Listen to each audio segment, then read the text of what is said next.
இந்த நாள் நம்ம பார்க்க போகிற தலைப்பு என்னவென்று சொன்னால், யார் இந்த பார்சில்லா? யார் இந்த பார்சில்லா? பார்சில்லாவை குறித்து ஒரு கேரக்டர் ஸ்டடி நம்ம பார்க்க போகிறோம். பார்சில்லா, யார் இந்த பார்சில்லா? 2 சாமுவேல் 17ஆம் அதிகாரம் 27ஆம் வசனத்திலிருந்து நாம் வாசிக்க கேட்போம்.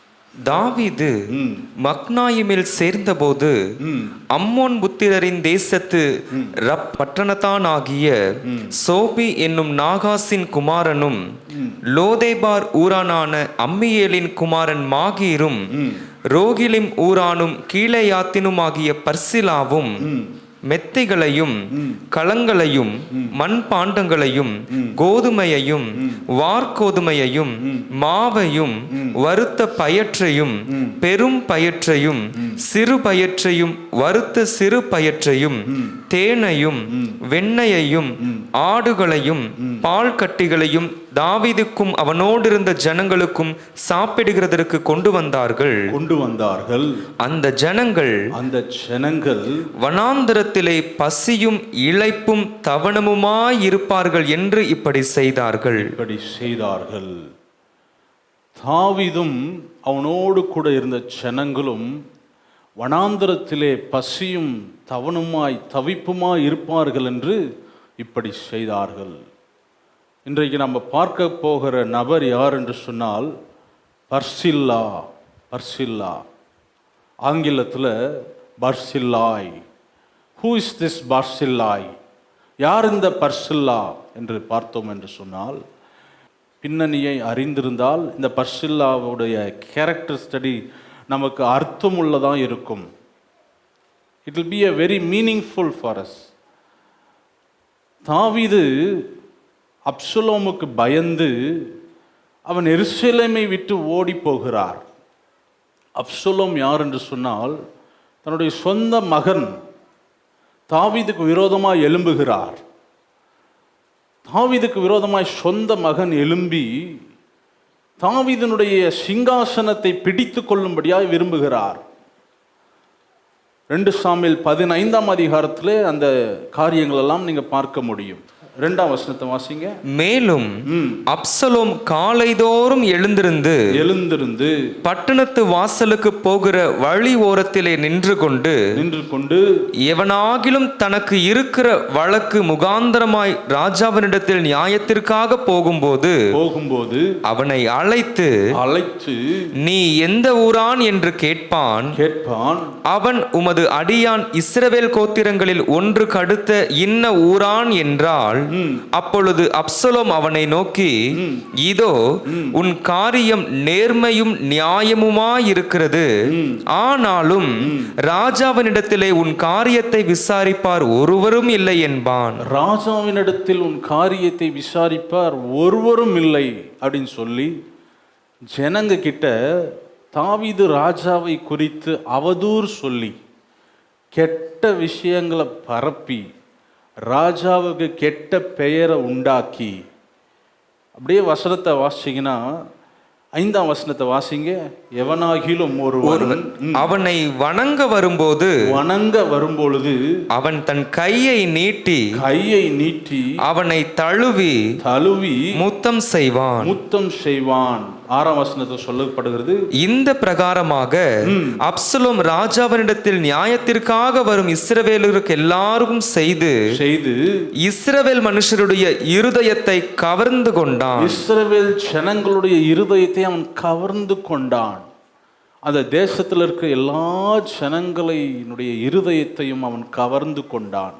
நீங்க ராஜா கிட்ட போகாதீங்க, ராஜா கிட்ட நியாயம் விசாரிக்க யாரும் இல்லை, எல்லாம் என்கிட்ட வாங்க, நான் உங்களுக்கு நல்ல என்ன பண்ணுவேன், நியாயத்தை சொல்லுவேன் என்று சொல்லி அநேக வஞ்சக வார்த்தையினால் ராஜாவின் மேல் குறை சொல்லி அவதூறை பேசி வீணான காரியங்களை சொல்லி அப்சலோம் தாவீது ஜனங்களை, தாவீதினிடத்தில் இருந்த நல்ல ஜனங்களை இவன் கவர்ந்து கொண்டான், தன்னிடமாய் சேர்த்து கொண்டான். அதுலேருந்து ஒரு வாலிபன் சொல்லுக 13ஆம் வசனத்தில் சொல்லப்படுகிறது, அதை அறிவிக்கிற ஒருவன் தாவீதினிடத்தில் வந்து இஸ்ரவேலில் ஒவ்வொருவருடைய இருதயமும் அப்சலோமை பற்றி போகிறது என்றான். உடனே தாவீது ராஜா என்ன செய்றார்? இப்படி போட நாம சரிப்பட்டு வராது என்று சொல்லி அடுத்த வசனத்துல 14ஆம் வசனத்துல வாசிங்க. அப்பொழுது தாவீது எருசலேமிலே தன்னிடத்தில் உள்ள தன்னுடைய எல்லா ஊழியக்காரரையும் நோக்கி எழுந்து ஓடி போவோம், இல்லாவிட்டால் நாம் அப்சலோமுக்கு தப்ப இடமில்லை. அவன் தீவிரத்து நம்மிடத்தில் வந்து நம்மை பிடித்து நம்மேல் பொல்லாப்பு வரப்பண்ணி நகரத்தை பட்டய கருக்கினால் சங்காரம் பண்ணாதபடிக்கு தீவிரமாய் புறப்படுங்கள் என்று சொல்லி தாவீதோடு இருந்த ஜனங்களும் தாவீது குடும்பத்தாரும் பிள்ளைகளும் எல்லாம் எழுந்து நின்று எருசலேமை விட்டு இப்பொழுது ஓடி போகிறார்கள். எருசலேமை விட்டு அப்சலோமுக்கு பயந்து ஓடி போகும் பொழுது, எருசலேம் தேசம் எப்படியாப்பட்ட தேசம் என்றால் அது மலைகளும் குன்றுகளும் நிறைந்த தேசம். அது எப்படியாப்பட்ட தேசம்? மலைகளும் குன்றுகளும் நிறைந்த தேசம். அப்போ நீங்கள் பார்த்தீங்கன்னா, இப்போ தாவீது அவர் மலையில் ஏறி கீழே இறங்கணும். கெதரோன் பள்ளத்தாக்கில் கீழே இறங்கி மறுபடியும் ஒலிவ மலையில் ஏறி அவர் மற்ற இடங்களுக்கு மக்னாயிமுக்கு அவர் ஓடி போகிறார். அவர் மாத்திரம் போகலை, அவரோடு கூட குடும்பங்கள், தாவீதோடு இருந்த அநேக சிப்பாய்கள், போர் வீரர்கள், ஜனங்கள் எல்லாரும் போகிறாங்க, நடந்து போகிறாங்க. இந்த அப்சலோமுக்கு பயந்து ஊரை விட்டையே ஓடி போறாங்க, வீட்டை விட்டு அரண்மனையை விட்டு ஓடி போகிறார்கள். தாவீது யார் என்று சொன்னால், தாவீது ஒரு தைரியமான ஒரு நபர். தாவீது கரடியை எதிர்கொண்ட மனுஷன், வாலிப காலத்தில் சிங்கத்தை எதிர்கொண்ட மனிதன், கோலியாத்தை எதிர்கொண்ட தாவீது, தைரியமான தாவீது. ஆனால் இந்த இடத்துல அவர் அதை எதிர்கொண்டு நிற்கக்கூடாதபடி அவர் ஓடி போகிறார். அப்சலோமுக்கு தப்பித்து கொண்டு ஓடி போகிறார். அப்சலோம் துரத்துகிறான். வேதம் சொல்லுகிறது எப்படி போறாராம்? அவர் கண்ணீரோடு போகிறார். வசனத்தை வாசிங்க, 23ஆம் வசனத்தை வாசிங்க. 23ஆம் வசனத்தை. சகல ஜனங்களும் நடந்து போகிற போது தேசத்தார் எல்லாரும் மகா சத்தமாய் அழுதார்கள். ராஜா கீதரோன் ஆற்றை கடந்தான். ஜனங்கள் எல்லாரும் வனாந்திரத்திற்கு போகிற வழியே நடந்து போனார்கள். எல்லா ஜனங்களும், தேசத்துல இருக்க ஜனங்கள் எல்லாம் பார்த்து அழுறாங்க. ஐயோ, ராஜாவுக்கு இந்த நிலைமை வரணுமா? தாவீது ராஜாவுக்கு இந்த நிலைமையா? எப்படி வாழ்ந்த ராஜா, நல்ல நிலைமையில இருக்கிற ஒரு மனுஷனுக்கு இந்த ஒரு நிலைமை வந்துருச்சேன்னு சொல்லி ஜனங்க எல்லாம் மகா சத்தமாய் அழுதார்களாம். தாவீதுனுடைய நிலைமையை பார்த்து கண்ணீர் விட்டு அழுதாங்க ஜனங்க. ஐயோ, எங்க ராஜாவுக்கு இந்த நிலைமையா? எங்க ராஜாவுக்கு இந்த நிலைமை வரக்கூடாது என்று சொல்லி மகா சத்தமாய் அழுதார்கள். ஏன் மகா சத்தமாய் அழுதார்கள்? ஏன்னா ராஜாவுக்கு விரோதமாய் எழும்பினது வேற யாரும் கிடையாது, வெளியில இருக்கிற ஜனங்கள் எழும்பல. ஏன் தாவீது ராஜா ஓடி போகிறார்? ஏன்னா சொந்த மகனே எழும்பி இருக்கிறான். சொந்த மகனே தாவீது ராஜாவுக்கு விரோதமாக எழும்பி விட்டான் என்று சொல்லி தாவீது ராஜாவுக்கு மிகுந்த வருத்தம், மிகுந்த வேதனை, மிகுந்த துக்கம். அநேக நாள் தூக்கம் இல்லை, அநேக நாள் சாப்பாடு இல்லை, அநேக நாள் இதை நினைத்து நினைத்து நினைத்து தூக்கமே போய்விட்டது. சாப்பாடு சாப்பிட முடியல, மிகுந்த வேதனை, வருத்தம். இதில் தான் ஒரு மலைகளும் குன்றுகளும் மேலே நடந்து போகிறார். இன்னொரு வசனம் சொல்லுது, 30ஆம் வசனத்தை வாசிங்க. 30ஆம் வசனம். தாவீது தன் முகத்தை மூடி வெறுங்காலால் நடந்து அழுது கொண்டு ஒலிவ மலையின் மேல் ஏறி போனான். அவனோடு இருந்த சகல ஜனங்களும் முகத்தை மூடி அழுது கொண்டு ஏறி போனார்கள். எல்லா ஜனங்களும் வெறுங்காலால் நடந்து அழுது கொண்டு முக்காடு போட்டுட்டு போறாங்க. ஏன் முக்காடு போட்டுட்டு போறாங்க? நிந்தை, அவமானம். இது போறது யாரு?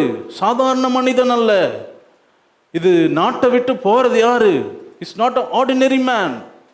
ஒரு ராஜா அவனுடைய சிங்காசனத்தை விட்டு, தன்னுடைய தேசத்தை விட்டு, தன்னுடைய நாட்டை விட்டு, தன்னுடைய ஜனத்தை விட்டு அவன் போகும் பொழுது பெரிய அவமானம், நிந்தை, அவமானம்.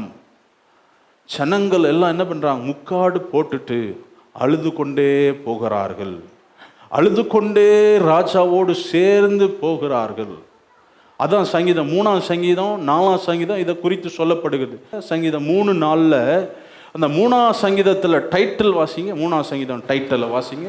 தாவீது தன் குமாரன் அப்சலோமுக்கு தப்பி ஓடுகையில் பாடின சங்கீதம். தன் குமாரன் அப்சலோமுக்கு தப்பி ஓடுகையில் பாடின சங்கீதம். 1ஆம் வசனம் 2ஆம் வசனம். கர்த்தாவே என் சத்துருக்கள் எவ்வளவாய் பெருகி இருக்கிறார்கள். எனக்கு விரோதமாய் எழும்புகிறவர்கள் அநேக. தேவனிடத்தில் அவனுக்கு ரட்சிப்பு இல்லை என்று என் ஆத்துமாவை குறித்து சொல்லுகிறவர்கள் அநேகராய் இருக்கிறார்கள். ஆனாலும் கர்த்தாவே நீர் என் கேடகமும் என் மகிமையும் என் தலையை உயர்த்துகிறவருமாயிருக்கிறீர். ஆனா தாவீதுக்கு ஒண்ணு தெரியும். எத்தனை பேர் என்னை எதிர்த்தாலும், எத்தனை ஜனங்கள் எனக்கு விரோதமாக எழும்பினாலும் தாவீது சொல்லுகிறார், கர்த்தாவே எனக்கு விரோதமாக எழும்புகிறவர்கள் அநேக, ஆனாலும் கர்த்தாவே நீர் என் கேடகமும் என் மகிமையும் என் தலையை உயர்த்துகிறவருமாயிருக்கிறீர். எத்தனை பேர் எழும்பினால் எனக்கு பிரச்சனை இல்லை, அப்சலோம் என்னை துரத்தினாலும் பிரச்சனை இல்லை. 4ஆவது வசனத்தில் சொல்லுகிறார், நான் அவரை நோக்கி அபயமிட்டு கூப்பிட்டேன், அவர் என் சத்தத்தை கேட்டு இறங்கினார். அவர் என் சத்தத்தை கேட்டு பதில் கொடுத்தார். எனக்கு பதில் கொடுத்ததினால ஆண்டவர் எல்லா இடுக்கண்ணிலிருந்து எனக்கு நீங்களாக்கி விடுதலை தந்தார். ஒரு அல்லேலூயா சொல்லுங்க பார்ப்போம். இப்பொழுது இந்த மாதிரி துரத்திட்டு போகும் பொழுதுதான் அவர்கள் மக்னாயிம் என்கிற ஒரு இடத்துக்கு வருகிறார்கள். மக்னாயிம்லே வரும்பொழுது ஜெபிக்கிறார் தாவீது, ஆண்டவரே ஒரு சமாதானத்தை தாங்க, என்னால் இனி ஓட முடியல, இனி பிரயாணப்பட முடியல, எனக்கு துக்கமாக இருக்கிறது, வேதனையாக இருக்கிறது என்று ஜெபிக்கும் பொழுதுதான் ஆண்டவர் பர்சில்லா என்கிற ஒரு நபரை தாவீதுக்கு முன்பாக அனுப்புகிறார், தாவீதுக்கு முன்பாக கொண்டு போகிறார். அதை தான் நான் காண்பிச்சேன் முதல்ல. என்னோடு கூட சேர்ந்து இப்போ வாசிங்க 2 சாமுவேல் 17ஆம் அதிகாரம் 27ஆம் வசனத்தை வாசிங்க. 2 தாவீது மக்னாயிமில் சேர்ந்தபோது அம்மோன் புத்திரரின் தேசத்து ரப்பா பட்டணத்தான் ஆகிய சோபி என்னும் நாகாசின் குமாரனும் லோதேபார் ஊரானான அம்மியேலின் குமாரன் மாகீரும் ரோகிலிம் ஊரானும் கீலேயாத்தினுமாகிய பர்சில்லாவும் 3 பேரை கர்த்தர் அனுப்புகிறார். தாவீதுக்கு உதவி செய்யும்படியாய் 3 நபரை ஆண்டவர் அனுப்புகிறார். அதுல இன்னைக்கு நாம பார்க்க போகிறது பர்சில்லாவும். பர்சில்லா யாருன்னு கேட்டீங்கன்னா, அவர் ஒரு பெரிய ஐஸ்வர்யவான், இஸ் வெரி ரிச் மேன். அது மாத்திரமல்ல, நல்ல வயது நிரம்பினவன், 80 வயசு உள்ள ஒரு மனிதன், நல்ல ஒரு ஐஸ்வர்யவான், அந்த பட்டணத்திலே மிகுந்த மதிப்புக்குரிய ஒரு நபர் பர்சில்லா. தாவீது ஜெபித்த போது ஆண்டவர் பர்சில்லாவை அனுப்புகிறார். எதற்காக அனுப்புகிறார்? தாவீதுக்கு உதவி செய்யும்படியாய், தாவீதுக்கு நன்மை செய்யும்படியாய், தாவீதுக்கு ஒரு இளைப்பாறுதலை கட்டளையிடும்படியாய், தாவீதுக்கு ஒரு ஆறுதலை தரும்படியாய் ஆண்டவர் பர்சில்லாவை அனுப்புகிறார். நீங்க பாருங்க, மெத்தைகள் தாவீதுக்கு என்னெல்லாம் வேணுமோ. ஏன்? தாவீது களைப்படைந்தவராய் நடந்து வந்திருக்கிறார். அநேக நாள் தூக்கம் இல்லை, அநேக பிரச்சனைகள். சொந்த மகனே எழும்பி இருக்கிறான், சொந்த குடும்பத்திலேயே பிரச்சனை, அநேக நாள் தூக்கம் இல்லை, களைப்பு, வேதனை, அநேக நாள் நடை, டயர்ட்னஸ், எல்லாவற்றுக்கும் ஒரு இளைப்பாறுதலை தரும்படியாய் ஆண்டவர் ஒரு பர்சில்லாவை தாவீதுக்கு அனுப்பினது போல, தேவ பிள்ளையே, தேவ சபைக்கு வந்திருக்கிற உங்களை பார்த்து கர்த்தர் சொல்லுகிறார், உங்களை பின்தொடருகிற சில வல்லமைகள் இருக்கலாம். அப்சலோமை போல உங்களை பின்தொடருகிற சில சத்ருவின் கிரியைகள் இருக்கலாம். சில பாவங்கள் உங்களை பின்தொடர்ந்து வந்து கொண்டிருக்கலாம். சில பிசாசிகள், தந்திரங்கள் உங்களை பின்தொடர்ந்து வந்து கொண்டிருக்கலாம்.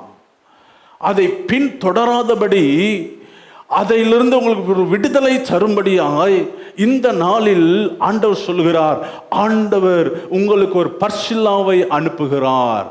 பர்சில்லா என்று என்ன அர்த்தம் என்று சொன்னால், பர்சில்லா என்றால் இட்ஸ் அயன் மேன், இரும்பு மனிதன். அதாவது எல்லா விதமான பிரச்சனைகளை உடைக்கக்கூடிய, சிக்கல்களை நீக்கக்கூடிய, ஒரு விடுதலை தரக்கூடிய ஒரு இரும்பு மனிதனை கர்த்தர் இந்த நாளிலே உங்கள் தந்தருள்வாராக. ஒரு அல்லேலூயா சொல்லுங்க பார்ப்போம். அல்லேலூயா, அல்லேலூயா.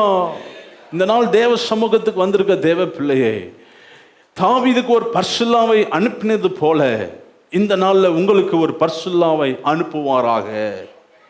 இந்த பர்சில்லாவை குறித்து தான் நாம் தியானிக்க போகிறோம். இந்த பர்சில்லா தாவீதுக்கு என்னெல்லாம் செய்தார், எப்படியெல்லாம் உதவி செய்தார், தாவீதை எப்படியெல்லாம் பராமரித்தார் என்று சொல்லி கொஞ்ச நேரம் தியானித்து நம்ம ஜெபம் பண்ணி முடிக்க போகிறோம். இந்த பர்சில்லாவை குறித்து 3 காரியங்களை நான் உங்களுக்கு காண்பிக்க விரும்புகிறேன். முதலாவது சாமுவேல் 19ஆம் அதிகாரம் 32ஆம் வசனத்தை வாசி கேட்போம். பர்சில்லா 80 வயது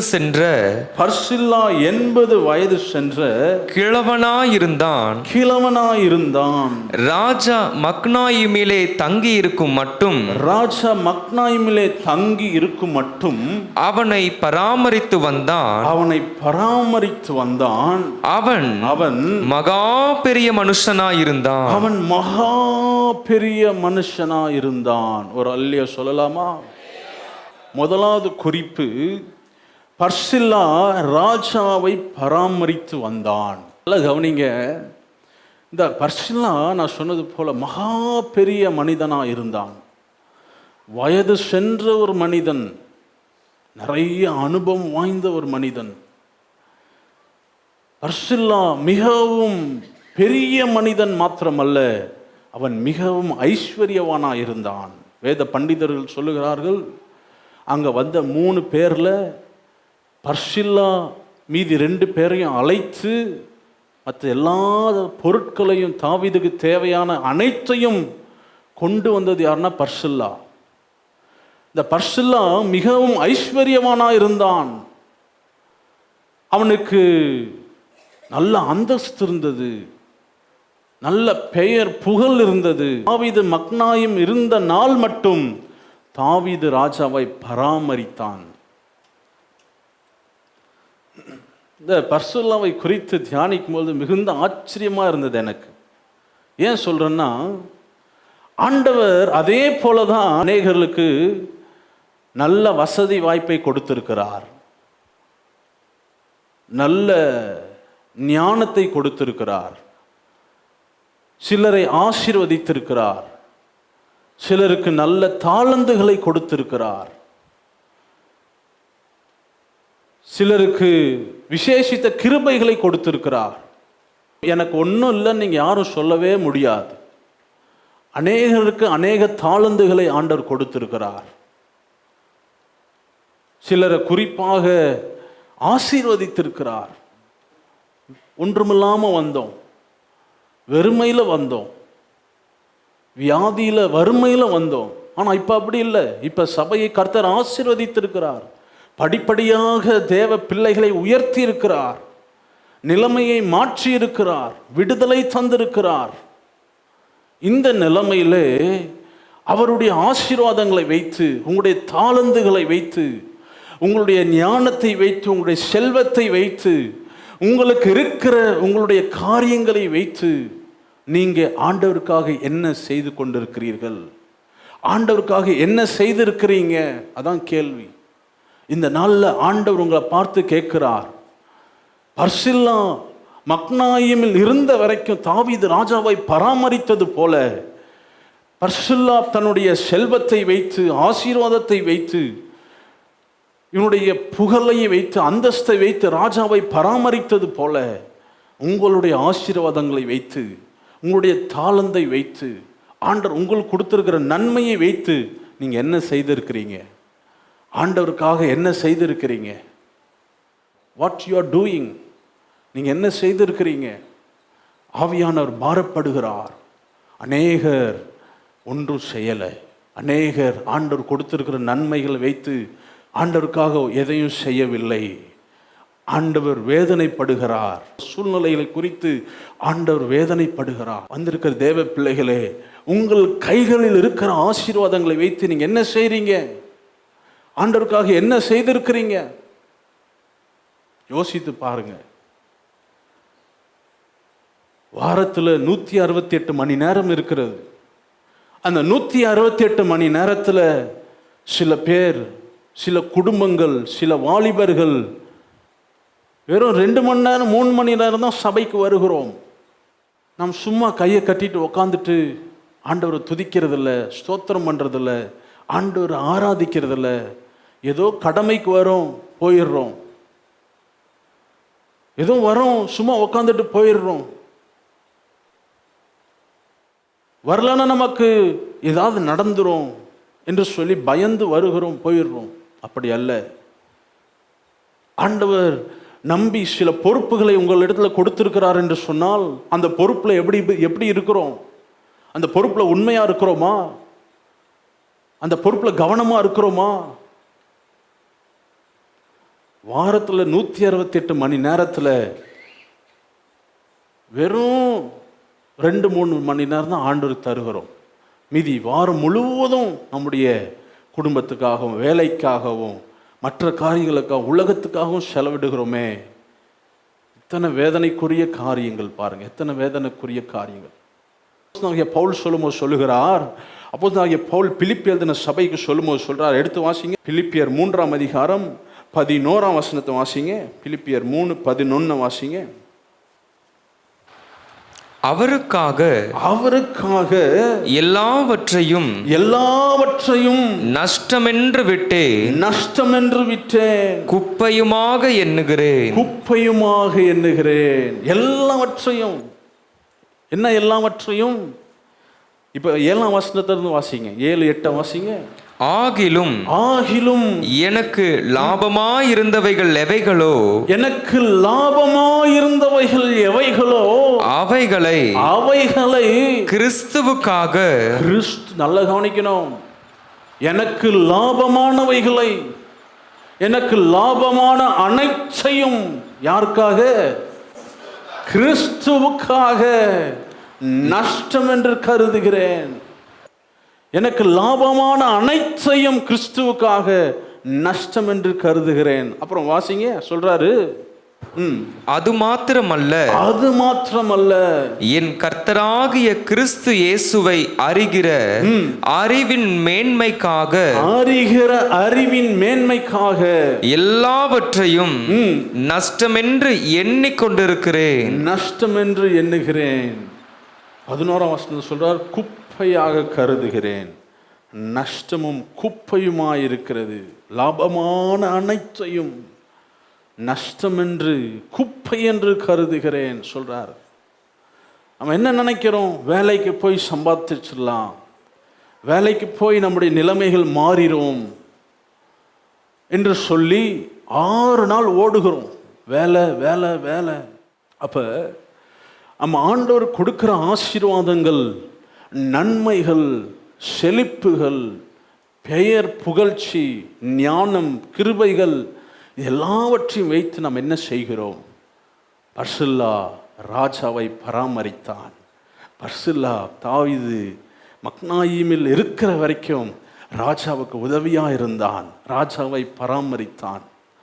நாம் என்ன செய்கிறோம்? நம்முடைய ஆசீர்வாதங்களை வைத்து உங்கள் மனசாட்சியை தொட்டு சொல்லுங்க, நான் என்னுடைய ஆசீர்வாதங்களை வைத்து நான் என்ன செய்கிறேன்? ஒரு கேள்வி கேட்போம். ஆண்டவர் உங்களோடு பேசுகிறார், உங்களுக்கு ஆண்டவர் தாளந்தை கொடுத்திருக்கிறார், உங்களுக்கு வசதி வாய்ப்புகளை ஏற்படுத்தி இருக்கிறார். என்ன செய்கிறோம்? இங்கிலாந்து தேசத்திலே ராபர்ட் ஜெர்மியன் தாமஸ் என்கிற ஒரு மிஷினரி வாழ்ந்தார். அந்த இங்கிலாந்து தேசத்தில் நல்ல வசதியான குடும்பத்தில் வாழ்ந்த ஒரு மனிதர். ஆண்டவர் அவர்கிட்டையும் மனைவிக்கிட்டையும் பேசுகிறார். நீங்கள் குடும்பமாக எங்கே போங்க? ஆசியா தேசத்துக்கு போங்க. ஆசியா தேசத்துக்கு போங்கன்னு சொல்லும் பொழுது குடும்பமாய் அவரும் தன்னுடைய மனைவியும், அவருக்கு இருக்கிற அந்தஸ்து, வீடு, வாசல், வேலை, நல்ல பெரிய வேலையில் இருந்தார். எல்லா வேலையும் விட்டுட்டு அவங்க ஆசியா தேசத்துக்கு ஊழியத்துக்காக, சுவிசேஷத்துக்காக கப்பல் ஏறி வராங்க. கப்பல் ஏறி வரும்பொழுதே கப்பல் பிரயாணத்தில் மனைவி இறந்து போகிறாங்க. கப்பல் பிரயாணத்தில் மனைவி இறந்து போகும் பொழுது இவர் ரொம்ப டிப்ரெஷன் ஆயிடுறார். அடாடா, நான் வந்தது தப்பாக போச்சோ, ஆகிவிட்டதோ என்று சொல்லி அவர் ரொம்ப வேதனைப்படும் பொழுது அவர் வந்து ஒரு கஸ்டம் ஆஃபீஸில் வேலை செய்கிறார். அநேக லாங்குவேஜஸ் தெரியும், கொரியன், இங்கிலீஷ், மற்ற ஃப்ரெஞ்சு, அந்த மொழிகளெல்லாம் அறிந்திருக்கிறதுனால கஸ்டமில் வேலை செய்கிறார். கொஞ்ச நாள் கஸ்டமில் வேலை செய்யும் பொழுது அங்கேருந்து ஒரு செய்தி வருது, இந்த மாதிரி கொரியா தேசத்தில் போன மிஷினரிகளெல்லாம் அவங்க கொன்று போடுகிறார்கள். எல்லாரையும் அவங்க பல ஆயிரம் மிஷினரிகளை கொன்று போட்டாங்க. உங்களுக்கு கொரியா மொழி தெரியும் இல்லை, நீங்கள் போங்க, நீங்கள் போய் அங்கே சுவிசேஷத்தை சொல்லுங்கன்னு சொல்லி அங்கே இருக்கிறவங்க சொல்லும் பொழுது ஒரு கப்பலில் வேதத்தை, பைபிள் எல்லாம் ஒரு பெட்டிக்குள்ளே போட்டு எடுத்துக்கொண்டு இவர் தைரியமாக கொரியா தேசத்துக்கு போகிறார். போகும்பொழுது அங்கே கொரியா தேசத்தில் இருக்கிற ஜனங்கள் அந்த கப்பலை தீப்பந்தமாய் எரியவிட்டு இவரையும் கொல்ல முயற்சி செய்கிறார்கள். அங்கே இருக்கிற எல்லா பைபிளையும் கடலில் தூக்கி போடுகிறார். இந்தாங்க, இதை படிங்க, இதை வாசிங்க, இதில் ஜீவன் இருக்கிறது, வெளிச்சம் இருக்கிறது, தயவுசெய்து இந்த வேதத்தை வாசிங்கன்னு சொல்லி கடலில் எல்லாம் தூக்கி போட்டு கடைசியாக இவர்கிட்ட ஒரே ஒரு பைபிள் இருக்கிறது. ஒரே ஒரு பைபிளை எடுத்துக்கொண்டு அவர் அந்த கொரியா தேசத்தில் கால் வைக்கும் பொழுது தலையை வெட்டி போடு அப்படின்னு சொல்லும் பொழுது வெட்டுகிறவனிடத்தில் இவர் கெஞ்சுறார், நான் இதற்காக தான் வந்தேன், தயவுசெய்து என்னை வெற்றுக்கு முன்பாக என்கிட்ட இருக்கிற இந்த ஒரு வேதாகமத்தை வாங்கிக்கோ, இந்த ஒரு பைபிளை வாங்கிக்கோ அப்படின்னு சொல்லி அழுகிறார். என் மனைவியை இழந்தேன், என் மனைவி மறிச்சிட்டாங்க, இதற்காக தான் நான் தூர தேசத்துல வந்திருக்கிறேன், இந்த ஒரு பைபிள் மாத்திரம் வாங்கிக்கோ, இந்த ஒரு பைபிள் மாத்திரம் வாங்கிக்கோ, இது உன் வாழ்க்கையை மாற்றும், இந்த தேசத்தை மாற்றும், இருள் நீங்கும், இதில் ஜீவன் இருக்குது, வாங்கிக்கோன்னு சொல்லி இவர் அழுகிறத பார்த்து அந்த வெற்றவன் அந்த வேதத்தை வாங்கிக்கிட்டு அந்த வேதத்தை வாங்கிட்டு அவனை வெட்டி போட்டுறார். அவன் அழுதுகிட்டே மறிக்கிறான். ஐயோ, நான் வந்தது ஒரு தோல்வி, நான் எதற்கு வந்தேன் என்று தெரியவில்லையே, நான் வந்தது ஒரு தோல்வியாய் முடிந்து விட்டதோ என்று சொல்லி அழுதுகிட்டே மரித்து போகிறான். 50 ஆண்டுகளில் கொரியா தேசம் முழுவதும் ஒரு மாபெரிய எழுப்புதல் உண்டாகிறது. எழுப்புதல் உண்டாகி 2 டிகே கழித்து மிஷினரிகள் கொரியா தேசத்துக்கு வரும் பொழுது, மிஷினரிகள் வருவதற்கு முன்பாகவே சுவிசேஷம் தேசம் முழுவதும் பரவி இருந்தது. தேசம் முழுவதும் இயேசுவை அறிந்திருந்தார்கள். வந்த மிஷினரிகளுக்கு ஒரே ஆச்சரியம், எப்படிடா சுவிசேஷம் கொண்டு வருவதற்கு முன்பாகவே இயேசுவை குறித்து ஜனங்கள் அறிந்திருக்கிறார்கள் என்று சொல்லும் பொழுது அங்கே இருக்கிறவங்க சொல்கிறாங்க, ஒரே ஒரு வேதம், ஒரு வேதத்தின் மூலியமாய் எல்லா ஜனங்களும் இயேசுவை அறிந்து கொண்டார்கள். ஒரு அல்லேலூயா சொல்லலாமா? அல்லேலூயா, அல்லேலூயா. ஏதை சொல்கிறேன்னா, அந்த ஒரு மனிதனுக்கு இருந்த தாளந்தை வைத்து, இருந்த வசதி வாய்ப்புகளை வைத்து எப்படியாவது சுவிசேஷத்தை சொல்ல வேண்டும், எப்படியாவது இயேசுவை குறித்து சொல்ல வேண்டும், எப்படியாவது இயேசுவை குறித்து அறிவிக்க வேண்டும் என்று சொல்லி அவனுக்கு இருந்த தாளந்துகள், அவனுக்கு இருந்த வசதி வாய்ப்புகள், கிட்ட இருந்த பண வசதி எல்லாவற்றையும் ஆண்டவருக்காக செலவிட்டான், ஆண்டவருக்காக கொடுத்தான், ஆண்டவருக்காக வைராக்கியம் பாராட்டினான். சபையை பார்த்து கர்த்தர் சொல்கிறார், நீங்கள் என்ன செய்றீங்க? உங்ககிட்ட இருக்கிற தாளந்தை வைத்து, உங்ககிட்ட இருக்கிற விசேஷித்த கிருபைகளை வைத்து, உங்ககிட்ட இருக்க பணத்தை வைத்து, உங்ககிட்ட இருக்கிற வசதி வாய்ப்புகளை வைத்து நீங்கள் என்ன செய்கிறீர்கள்? ஆண்டவர் கணக்கு கேட்கிறார். ஆண்டவர் உங்களோடு பேசி கொண்டிருக்கிறார். நம்ம எடுத்துகிட்டு வந்து பலிபீடத்தில் வைப்போம். ஆண்டவரே, என்ன நீங்கள் பயன்படுத்துவீராக, உம்முடைய ராஜ்யத்துக்காக, உம்முடைய ஆண்டவரே சபைக்காக, உம்முடைய ஊழியருக்காக ஆண்டவரே எங்களை ஒப்பு கொடுக்கிறோம், எங்களை அர்ப்பணிக்கிறோம். ஒரு வார்த்தை நீங்கள் சொல்லணும். ஆண்டவரே, என்னுடைய அந்தஸ்து, என்னுடைய பணம், என்னுடைய செல்வாக்கு, என்னுடைய தாளந்து, என்னுடைய படிப்பு, என்னுடைய எல்லாவற்றையும் இந்த பர்சில்லாவை போல தாவீது மக்னாயிமின் இருந்த நாள் மட்டும் ராஜாவை பராமரித்தது போல நீங்களும் இந்த இயேசு ராஜாவுக்காக ஊழியம் செய்யும்படியாய், இயேசு ராஜாவுக்காக பயன்படுகிற பாத்திரங்களாய், உபயோகப்படுத்துகிற பாத்திரங்களாய், இயேசு ராஜாவின் மூலியமாய் இது கனத்துக்குரிய பாத்திரங்களாய் மாற்றும்படியாய் நீங்க அவருடைய கரத்திலே அர்ப்பணிப்பீர்கள் என்று சொன்னால் அவர் உங்களை கரத்திலே எடுப்பார். கரத்திலே எடுத்து குயவன் தன் களிமண்ணை வணைகிறது போல வணைந்து ஏற்ற காலத்தில் உங்களை பயன்பட செய்வார். ஏற்ற காலத்தில் உங்களை தேவன் மகிமைப்படுத்துவார். ஏற்ற காலத்தில் உங்கள் அனைவரையும் தேவன் உபயோகிப்பார். தேவ பிள்ளையே, கர்த்தர் இந்த காலை வேளை சொல்லுகிறார், ஆண்டவர் உங்களை பயன்படுத்துவார். ஏற்ற காலத்தில் தீவிரமாக இதை செயல்படுத்துவார். ரிகதலபா சந்தல ரகதல பாபா ரிகடதலபா சந்தல ரதல பாபா. தேசமே, நீ பயப்படாதே. சின்னவன் ஆயிரமும் சிறியவன் பலத்த சாதியும் ஆக்குவேன். ஏற்ற காலத்தில் தீவிரமாய் நானே இதை நடப்பிப்பேன் என்று கர்த்தர் சொல்லுகிறார். விசுவாசத்தோடு கரங்களை தட்டி ஹல்லேலூயா, ஹல்லேலூயா, ஹல்லேலூயா, thank you Jesus, அர்ப்பணிக்கிறோம். ஹல்லேலூயா. பர்சில்லா ராஜாவை பராமரித்தார். இரண்டாவது 2 சாமுவேல் 17ஆம் அதிகாரம் 29ஆம் வசனத்தில் அந்த ஜனங்கள் வனாந்தரத்திலே பசியும் இளைப்பும் தவனமுமாய் இருப்பார்கள் என்று இப்படி செய்தார்கள். இரண்டாவதுக்கு நான் தலைப்பு எப்படி கொடுத்திருக்கேன்னா, மற்றவர்களின் தேவையை அறிந்து செயல்பட்டான். பர்சில்லா மற்றவர்களின் தேவையை அறிந்து செயல்பட்டான். முதல்ல ராஜாவை பராமரித்தான்.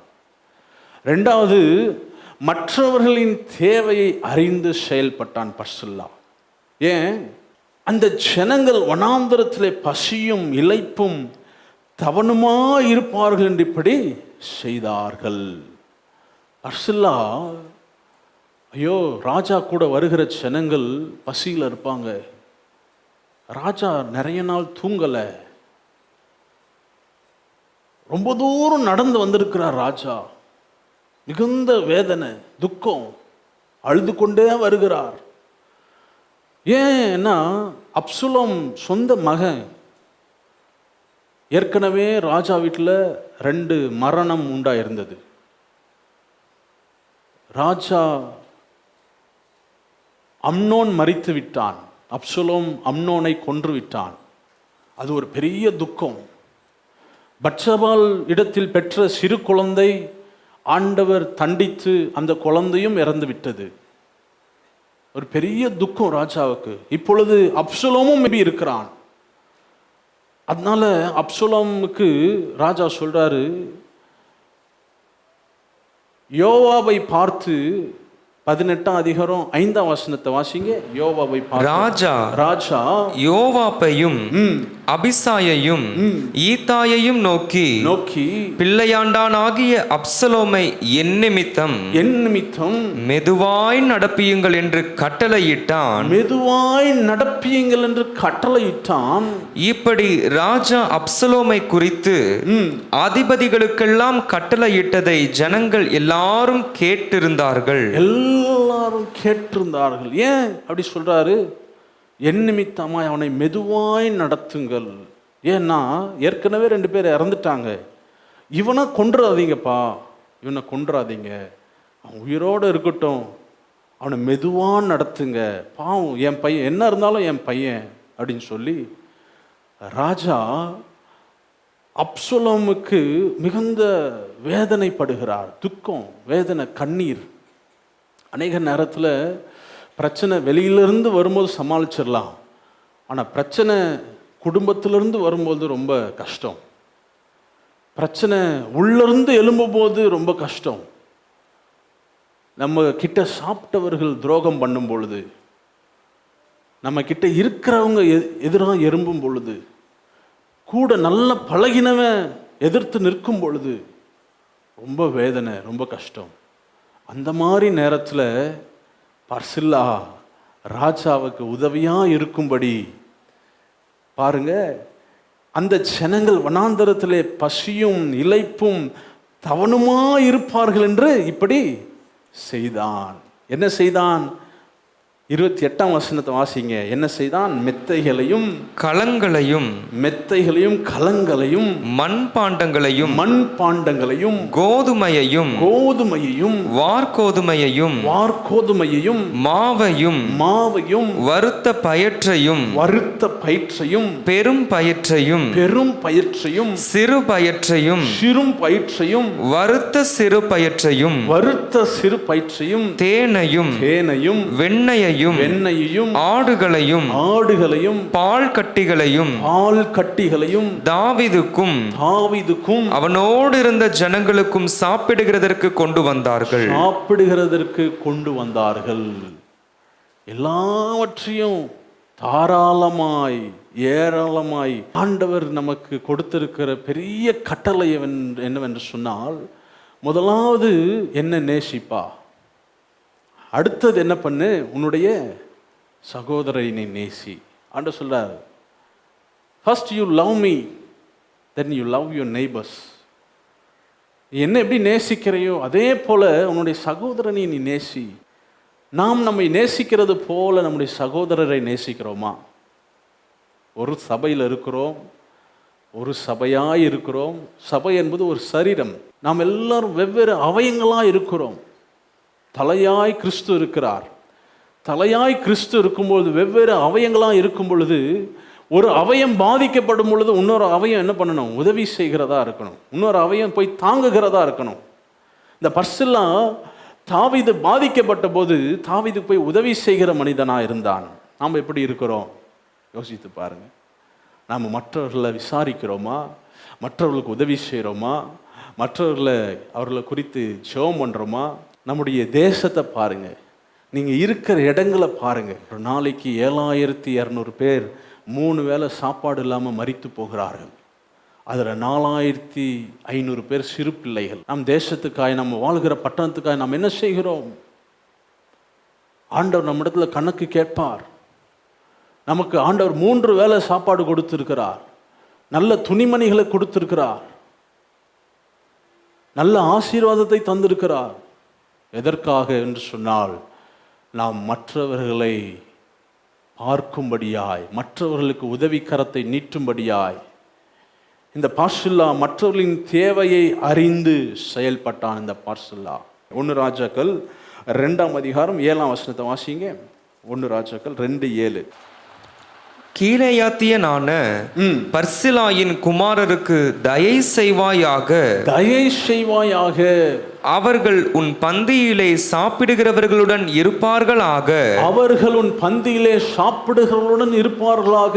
உன் சகோதரனாகிய அப்சலோமுக்கு முன்பாக நான் ஓடி போகையில் அவர்கள் என்னை ஆதரித்தார்கள். இது யார் சொல்றா? வயது சென்ற காலத்துல தாவீது சாலமோனுக்கு சொல்லுகிற ஒரு அறிவுரை. சாலமோன் இப்பொழுது ராஜாவாய் இருக்கிற சாலமோனுக்கு தாவீது சொல்லுகிற ஒரு அறிவுரை என்ன சொல்றாரு? நீ இந்த பார்சில்லாவுக்கு அவனுடைய குடும்பத்துக்கும் தயை செய்வாயாக. தயைனா என்ன அர்த்தம்? ஃபேவர். தயைனா ஃபேவர். அப்ப நீங்க மற்றவர்களுக்கு உதவி செய்யும் பொழுது என்ன நடக்கும்னா, உங்களுக்கு தயை உண்டாகும், ஆண்டவருடைய தயை உண்டாகும். நீங்க மற்றவர்களுக்கு உதவி செய்யும் பொழுது, மற்றவர்களுக்கு நீங்க செபிக்கும் பொழுது, மற்றவர்களுக்கு உதவி கரங்களை நீட்டும் பொழுது உங்களுக்கு தயை உண்டாகும். தயை என்ன செய்யுமா? புழுதியில் இருக்கிறவனை சிங்காசனத்தில் கொண்டு போய் சேர்க்கும் தயை. Favour of God. யோசேப்பின் மேல் தயை இருந்தது, நெகேமியாவின் மேல் தயை இருந்தது, எஸ்தரின் மேல் தயை இருந்தது. அந்த தயை என்ன பண்ணினது? மனுஷங்க கண்களை தயவு கிடைக்க பண்ணினது. ஒரே இரவுல சிறைச்சாலையில் இருந்த யோசேப்பை பிரதம மந்திரியாய் மாற்றினது அந்த தயை. நீங்கள் மற்றவர்களுக்காக உதவி செய்யுங்க, மற்றவர்களுக்காக பரிந்து பேசி ஜெபம் பண்ணுங்க, மற்றவர்களுக்காக நீங்கள் சின்ன காரியங்களை செய்ய செய்ய என்ன ஆகுமா? உங்கள் குடும்பத்தின் மேலே, உங்கள் சந்ததிகள் மேலே, உங்கள் பிள்ளைகள் மேலே ஆண்டவர் தயை பெருக பண்ணுவார். ஒரு அல்லேலூயா சொல்லலாமா? அல்லேலூயா, அல்லேலூயா. இந்த தயை குறித்து ஒரு காரியம் எனக்கு ஞாபகம் வர்றதுனால சொல்லுகிறேன். இப்போ எங்கள் சிங்கநல்லூர்லேருந்து கேஎம்சிஹெச் ரொம்ப தூரம். சிங்கநல்லூர்லேருந்து கேஎம்சிஹெச்ன்னு நான் பைக்கில் போகிறேன். ஒரு மீட்டிங் முடிச்சுட்டு அந்த யூத் மீட்டிங்கில் செய்தி கொடுத்துட்டு போக லேட் ஆகிடுச்சு. 9:30, 9:30 மணிக்கு பைக்கில் போயிட்டுருக்கிறேன்.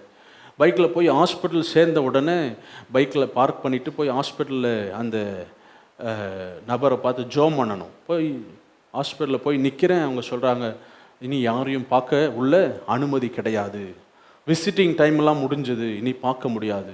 என் கூட சேர்ந்து ஒரு 10 பேர் வெளியே நிற்கிறாங்க. டிஃபன் பாக்ஸோடு நிற்கிறாங்க.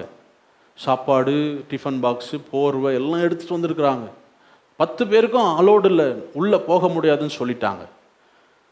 நான் ஒரு சின்ன ஜெபம் பண்ணுறேன், ஆண்டவரே அவ்வளோ தூரத்துலேருந்து வந்திருக்கனே ஆண்டவரே, இப்போ உள்ளே போக முடியாதுன்னு சொல்கிறாங்களே. அங்கே நெட்வொர்க்கும் இல்லை. சரி கால் பண்ணி உள்ளே இருக்கிறவங்கள கூப்பிடலாம் அப்படின்னு சொன்னால் நெட்வொர்க் இல்லை. சரி மனதில் ஒரு சின்ன ஜெபம் பண்ணேன், ஆண்டவரே ஜெபம் பண்ணாமல் திரும்பி போகிறதா ஒரு அற்புதத்தை செய்யுங்கப்பா அப்படின்னு சொல்லி நான் பிரசங்கம் முடித்து வந்ததுனால நான் இந்த ஜிப்பாவோடு அங்கே போயிருந்தேன். ஜிப்பாவோடு போய் அங்கே நின்று ஒரு சின்ன ஜெபந்தான் பண்ணேன். ஆண்டவரே ஏதாவது வழிவாசல் தரங்க அப்பா, வழிவாசல் உண்டாகட்டும்னு சொல்லி ஜெபம் பண்ணி முடிக்கிறதுக்குள்ளே அந்த உள்ள எனக்கு சொல்லிட்டு போன செக்யூரிட்டி உள்ளேருந்து வந்து அவர் சொன்னார், சார் அந்த ஒயிட் கலர் ஜிப்பா நீங்கள் மட்டும் உள்ளே போங்க சார் அப்படின்னு சொன்னார். 10 பேர் நின்றுட்டுருக்குறோம், என்னை மட்டும் ஒரு கூப்பிட்டு சார் நீங்கள் மட்டும் உள்ளே போங்க. நான் உள்ளே போகிறேன். உள்ளே போகும்பொழுதே நான் போய் ஜெபிக்கிற அந்த மனுஷனுடைய உறவினர் வரார், ரிலேட்டிவ் வந்து அவர் சொல்ல, பாஸ்டர் எப்படி வந்தீங்க உள்ளே விடமாட்டாங்களே, எப்படி வந்தீங்க? கார்டு எடுத்துகிட்டு வராமல் உள்ளே விடமாட்டாங்க. இல்லை பிரதர், நான் உங்களுக்கு ஃபோன் பண்ணலான்னா நெட்வொர்க்கு கிடைக்கல, ஆனால் ஜெபம் பண்ண ஆண்டவர் என் மேலே வைத்த தயவு, ஆண்டவர் எனக்கு வழிவாசலை உண்டாக்கினார் அப்படின்னு சொன்னேன். ஆண்டவர் ரொம்ப ஆச்சரியப்பட்டார். எல்லாருக்கும் நாட் அலவுடு, ஆனால் எனக்கு மாத்திரம் ஆண்டவர் வழிவாசலை தர. நான் விசுவாசிக்கிறேன், ஆண்டவர் தயவு உங்கள் மேலே இருக்கும் என்று சொன்னால் எல்லாருக்கும் வாசல்கள் அடைக்கப்பட்டாலும் உங்களுக்கு வாசல்கள் திறக்கப்படும். உங்களுக்கு வாசல்கள் திறக்கப்படும். உங்களுக்கு விசேஷித்தமான தயவு உங்கள் மேலே உண்டாகும். உங்கள் பிள்ளைகள் மேலே தயவு உண்டாகும். உங்கள் சந்ததிகள் மேல் தயவு உண்டாகும். ஏன்னா உங்கள் மேலே தயவு வைக்கும் பொழுது முடியாததை முடிய செய்கிற கர்த்தர். விசேஷித்தமான கதவுகள் திறக்கப்படும், புதிய வாசல்கள் உருவாக்கப்படும், புதிய பாதைகள் உங்களுக்காக திறக்கப்படும். ஏன்னா தேவ தயவுக்கு அவ்வளோ முக்கியம் இருக்கிறது.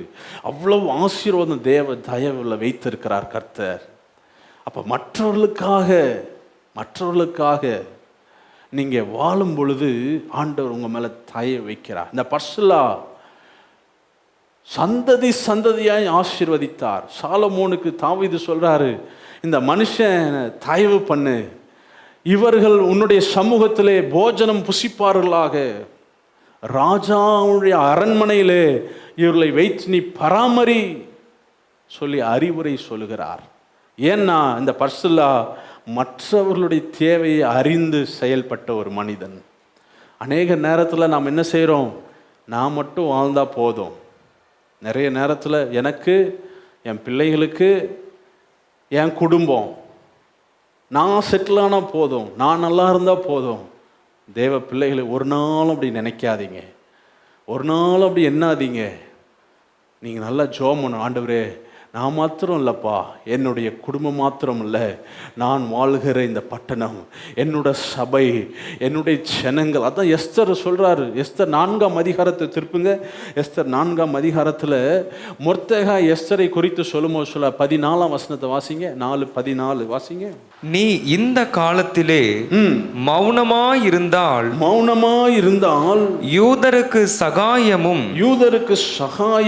ரட்சிப்பும் வேறொரு இடத்திலிருந்து எழும்பும். அப்பொழுது நீயும் உன் தகப்பன் குடும்பத்தாரும் அழிவீர்கள். நீ இப்படிப்பட்ட காலத்துக்கு உதவியாயிருக்கும்படி உனக்கு ராஜமேன்மை கிடைத்திருக்கலாமே. யாருக்கு தெரியும் என்று சொல்ல சொன்னான். பாருங்க, நீ இப்படியாப்பட்ட காலத்திற்கு உதவியா இருக்கும்படி உனக்கு ராஜ மேன்மை கிடைத்திருக்கலாமே. சொல்றாரு பாருங்க, மொர்தெகாய் சொல்றார், உன்னை உயர்த்தினதுக்கு ஒரு நோக்கம் உண்டு எஸ்தர். உன்னை உயர்த்தினதுக்கு ஒரு நோக்கம் உண்டு, ஒரு சித்தம் உண்டு. உன்னை ஆண்டவர் ஆசீர்வதித்ததுக்கு ஒரு நோக்கம் உண்டு. இந்த வேலையை கொடுத்ததுக்கு ஒரு நோக்கம் உண்டு. இந்த உயர்வை கொடுத்ததுக்கு ஒரு நோக்கம் உண்டு. உங்களை விடுவித்ததுக்கு ஒரு நோக்கம் உண்டு. உங்களுக்கு சுகத்தை தந்ததுக்கு ஒரு நோக்கம் உண்டு. வாலிபனே, நீ இந்த படிப்பு படித்ததுக்கு ஒரு நோக்கம் உண்டு. இந்த வேலையிலே கர்த்தர் வைத்திருக்கிறார் என்றால் அதுக்கு ஒரு நோக்கம் உண்டு. இங்க இருக்க ஒவ்வொருத்தரையும் பார்த்து கர்த்தர் சொல்லுகிறார், தாயின் கருவிலே உன்னை தெரிந்து கொண்டு, தாயின் கருவிலே உங்களை அழைத்த கர்த்தர் ஒரு நோக்கத்தோடும் ஒரு திட்டத்தோடும் தேவன் இந்த சபையிலே உங்களை நாட்டி வைத்திருக்கிறார். ஏதோ தற்செயலாக இது நடந்து விடவில்லை. ஏதோ தற்செயலாக உங்களை உயர்த்தவில்லை, தற்செயலாக உங்களை விடுவிக்கவில்லை, தற்செயலாக உங்களுக்கு சுகத்தை தரவில்லை. இல்லை இல்லை, ஏதோ ஒரு நோக்கத்துக்காக வைத்து. அதான் எஸ்தரை பார்த்து மொர்தெகாய் சொல்லுகிறார், ஓ எஸ்தரே, இந்த காலத்தில் நீ மௌனமாயிருந்தால் யூதருக்கு ரட்சிப்பு வேறு இடத்திலிருந்து வரும். ஆனால் இந்த காலத்துக்கென்றே, இந்த ஜனங்களுக்கென்றே அவர்களுக்காக நீ பரிந்து பேசும்படியாய், அவர்களுக்காக நீ திறப்பிலே நிற்கும்படியாய், அவர்களுக்காக உன் ஜீவனை பணைய வைக்கும்படியாய், உன்னை உன் குடும்பத்தையும் இதற்காகவே ராஜ மேன்மை உனக்கு கிடைச்சிருக்கலாம் என்று சொல்லி மொர்தெகாய் எஸ்தரை வார்ன் பண்றார், எச்சரிக்கிறார். மொர்தெகாய், தேவ பிள்ளையே, எனக்கு எனக்கு எனக்கு என்று வாழ்ந்தது போதும். ஆண்டவர் இதெல்லாம் எதற்கு செய்கிறார் என்று சொன்னால், நீங்கள் சாட்சி சொல்லும்படியாய், தேவனுடைய ஆலயத்துக்கு பயன்படும்படியாய், தேவனுடைய ஆலயத்துக்கு உதவியாக இருக்கும்படியாய், சுவிசேஷத்துக்கு உதவியாக இருக்கும்படியாய், தேவனுடைய வசனத்துக்கு கீழ்ப்படிந்து ஊழியக்காரருக்கு அடங்கி இருக்கும்படியாய், ஊழியக்காரர் சொல்லுகிற வார்த்தையை கேட்டு செயல்படும்படியாய் ஆண்டவர் இந்த ஆசீர்வாதத்தெல்லாம் தந்து உங்களை வைத்திருக்கிறார். இந்த சபையில உங்களை நாட்டி வைத்திருக்கிறார் என்று சொன்னார்.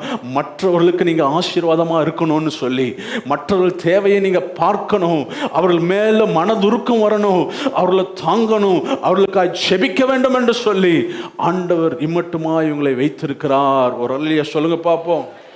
அல்லேலூயா, அல்லேலூயா. அப்படி நீங்க செய்ய செய்ய என்ன நடக்கும்னா, தயவு பெருகும். உங்க குடும்பத்தின் மேல இருக்க தயவு பெருக செய்வார். முதல்ல பார்த்தோம், பர்சில்லா என்ன பண்ணா, ராஜாவை பராமரித்தான். ரெண்டாவது, பர்சில்லா மற்றவர்களுடைய தேவையை அறிந்து செயல்பட்டான். பர்சில்லா தேவையை அறிந்து செயல்பட்டான். மூன்றாவது பார்த்து ஜெபம் பண்ண போறோம். மூன்றாவது 2 சாமுவேல் 19ஆம் அதிகாரம் 37ஆம் வசனம். நான் என் ஊரிலே மரித்து என் தாய் தகப்பன்மார் கல்லறையிலே அடக்கம் பண்ணும்படிக்கு உமது அடியான் திரும்பி போகட்டும். ஆனாலும் இதோ உமது அடியானாகிய கிம்காம் ராஜாவாகிய என் ஆண்டவனோட கூட வருவான். உம்முடைய பார்வைக்கு நலமானபடி அவனுக்கு செய்யும் என்றான். பர்சில்லா குடும்பத்தை கட்டினான். இப்பொழுது ராஜாவுக்கு ஒரு செய்தி வருகிறது. எருசலேம் தேசத்திலிருந்து செய்தி வருகிறது. என்ன இந்த செய்தி? நீங்கள் இந்த 18, 19, 20 எல்லாம் வீட்டில் போய் வாசிங்க. வீட்டில் போய் வாசிச்சிங்கன்னா அது முழுமையாக இந்த சம்பவம் உங்களுக்கு புரியும். எருசலேமிலிருந்து ஒரு செய்தி வருகிறது. என்ன செய்தி என்னவென்றால், அப்சலோம் மரித்து விட்டான். இப்பொழுது நீங்கள் எருசலேம் தேசத்துக்கு வரலாம், மறுபடியும் ராஜா ஸ்தானத்துக்கு வரலாம், மறுபடியும் நீங்க ராஜாவா மாறணும்னு சொல்லி செய்தி வந்த உடனே இப்பொழுது ராஜா சொல்லுகிறார், நான் எருசலேமுக்கு போறேன், பர்சில்லா நீ என்ன பண்ணு, என் கூட வா, நீ எனக்கு ரொம்ப உதவி செய்த, நீ என்னை மக்னாயிம்ல வைத்து பராமரிச்சாய், எனக்கு உதவி செய்தாய், அதனால நீ என்ன பண்ணு, என் கூட வாப்பா. அது வாசிங்க 34, 35 வாசிங்க. பர்சிலா ராஜாவை பார்த்து, பர்சில்லா ராஜாவை பார்த்து, நான் ராஜாவோடே கூட எருசலேமுக்கு வர நான் இன்னும் உயிரோடு இருக்கும் ஆயுசு நாட்கள் எம்மாத்திரம். 33ஆம் வசனத்துல ராஜா கூப்பிடுறார். 33 வாசிங்க. ராஜா பர்சிலாவை நோக்கி, நீ என்னோட கூட கடந்து வா, நீ என்னோட கூட கடந்து வா, எருசலேமிலே உன்னை என்னிடத்தில் வைத்து பராமரிப்பேன் என்றான். என்று சொல்ற ராஜா சொல்ற, நீ என் கூட வாப்பா, நீ எனக்கு உதவி செய்த மனுஷன், எவ்வளவு என்னை பார்த்த, நான் மோசமா இருக்கும் பொழுது நீ என்னை வச்சு பராமரிச்சியே, நான் முடியாத நேரத்தில் எனக்கு நீ கை கொடுத்த, எனக்கு உதவி செய்த, பராமரித்த, சாப்பாடு கொடுத்த, என்னை நல்லா பார்த்துக்கிட்ட, இப்போ நான் நல்லா இருப்பேன், நீ என் கூட வா, அரண்மனையில் வைத்து நான் உன்னை பாதுகாப்பேன், உனக்கு நான் வேண்டியதெல்லாம் நான் செய்வேன்னு சொல்லி பர்சில்லாவை ராஜா கூப்பிடுறார். நீ வந்துரு, என் கூட எருசலேமுக்கு வந்துரு அப்படின்னு சொல்லும்போது பர்சில்லா என்ன சொல்றாரு தெரியுமா? ராஜா, நான் வயது சென்ற மனுஷன், எனக்கு 80 வயசு ஆயிடுச்சு, இனி நான் உங்க கூட வந்து நான் நல்ல சாப்பாடு சாப்பிட முடியுமா, நல்ல காரியங்களை நான் பார்க்க முடியுமா, இனி நான் வந்து நான் என்ன செய்ய போறேன் ராஜா? ஆனால் என் பையன் அப்படி இல்லை, என் பையன் ஒன்றும் தெரியாதவன், என் பையன் ஒன்றும் அறியாதவன், அவன் இன்னும் வாழ வேண்டிய பையன், நீங்கள் அவனை கூப்பிட்டுட்டு போங்க, என் பையன் நல்லா இருக்கட்டும், என் குழந்தை நல்லா இருக்கட்டும், என் பையன் நல்லா இருக்கட்டும்னு சொல்லி பர்சில்லா தன் மகனை ராஜாவோடு அனுப்பி வைக்கிறார். ராஜாவோடு அனுப்பி வைக்கிறார். குடும்பத்தை கட்டுகிறவர்களாக இருக்க வேண்டும். பெற்றோர்களாகி இருக்கிற உங்களை குறித்து ஆண்டவர் சொல்லுகிறார், பிள்ளைகளின் மேல் கவனமாக இருக்க வேண்டும்.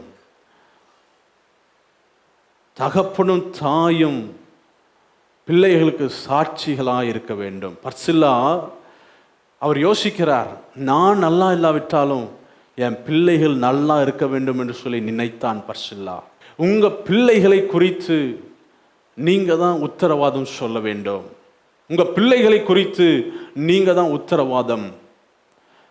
உங்க பிள்ளைகளுக்கு எல்லா விதத்திலும் சாட்சிகளாய் ஜீவிக்க வேண்டும். நீங்க யோசிக்கணும், என்ன காட்டிலும் என் பிள்ளைகள் நல்ல நிலைமையில் இருக்கணும், என்ன காட்டிலும் என் பிள்ளைகள் நல்ல ஆவிக்குரிய நிலைமையிலே வரணும், என்ன காட்டிலும் என் பிள்ளைகள் அதிகமாக ஜெபம் பண்ணணும், என்ன காட்டிலும் என் பிள்ளைகள் அபிஷேகத்தினால் நிறைக்கப்படணும், என்ன காட்டிலும் என் பிள்ளைகள் ஆவிக்குரிய ஜீவியத்தில் சவுண்டாக இருக்கணும், என்னை காட்டிலும் என் பிள்ளைகள் நல்ல உலக பிரகாரமான வசதி வாய்ப்பில் நல்லா இருக்கணும்னு சொல்லி உங்களுக்கு அந்த விருப்பம் இருக்கணும், அந்த வாஞ்சை இருக்கணும்.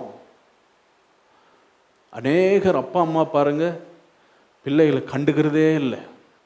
அது மிகுந்த மோசமான நிலைமைக்கு உங்களை கொண்டு செல்லும்.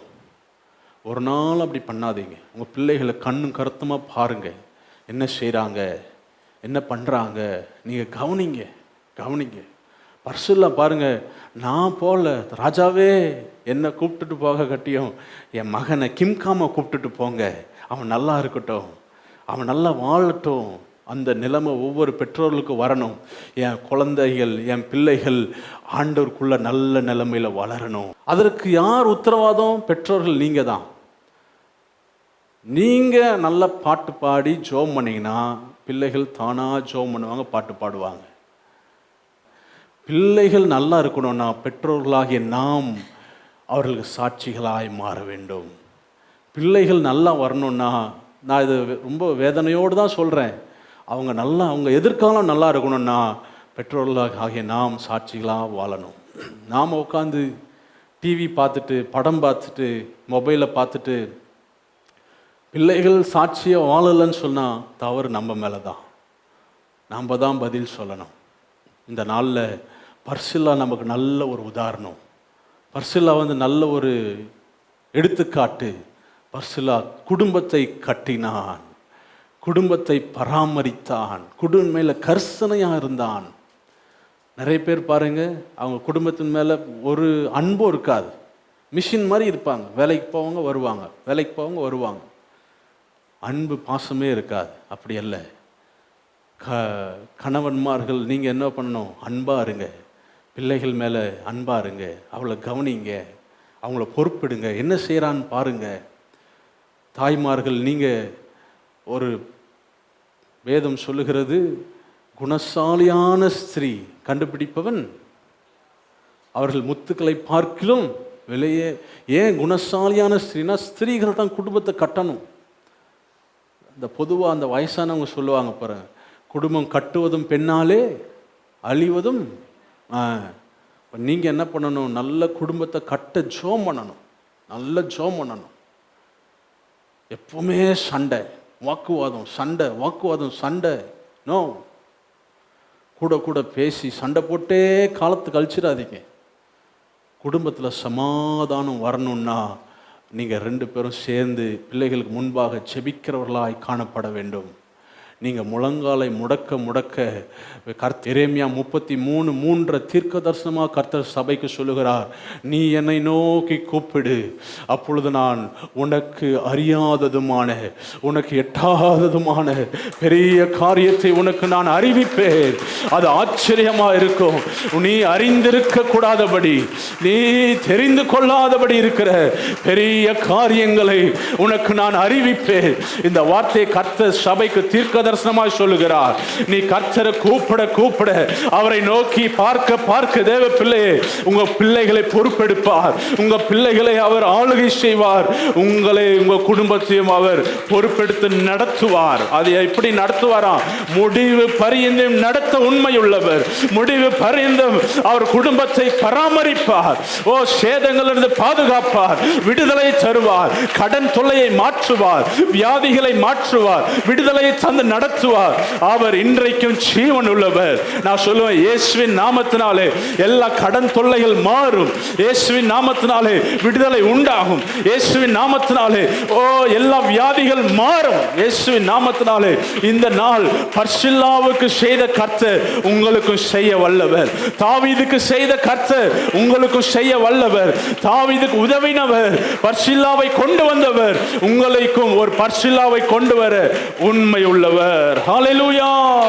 நல்ல கரங்களை உயர்த்தி சொல்லலாமா? ஹல்லேலூயா, ஹல்லேலூயா.